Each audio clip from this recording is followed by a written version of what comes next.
கர்த்தருடைய சமூகத்திலையும் அவருடைய பார்வையிலையும் நம்ம கனம் பெற்றவர்களாக இருக்கிறோம். ஏன்னா அவருடைய பிள்ளைங்க நாம. யாரெல்லாம் ஒதுக்கப்பட்டு ஒதுக்கி நம்மளை தூசித்தார்களோ அவர்கள் மத்தியில நிச்சயம் கர்த்தர் நம்மளை ஒரு நன்மையாகவும் ஆசீர்வாதமாகவும் நம்மளுடைய வாழ்க்கையை நிச்சயம் மாற்றுவார். இந்த கடைசி மாதம் ஒரு எதிர்பார்ப்போடு இருப்போம். முதல் மாதத்திலிருந்து கர்த்தருடைய சமூகத்துல காத்திருந்து இந்த 2024 வருஷம் தொடங்குனதிலிருந்து ஏதோ ஒரு காரியத்திற்காக நம்ம காத்திருந்து ஜெபம் பண்ணி கொண்டே இருப்போம்.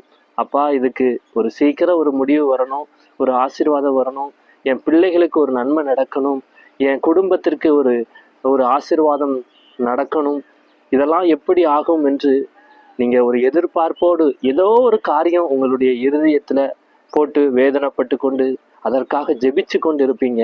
அது நிச்சயம் நடக்கணும் அப்படின்னு சொல்லி ஆண்டவர் அந்த வார்த்தையை தான் நீங்க என்னென்ன காரியத்துக்கு நீங்க ஜெபம் பண்ணி கொண்டு இருக்கீங்களோ அந்த வார்த்தையை, அந்த விண்ணப்பத்தை அவர் கேட்டுக்கொண்டே இருக்கிறார். இந்த கடைசி மாதத்துல அதற்கான ஒரு நன்மையும் ஆசீர்வாதமும் அற்புதமும் நிச்சயம் அது நடக்கும்.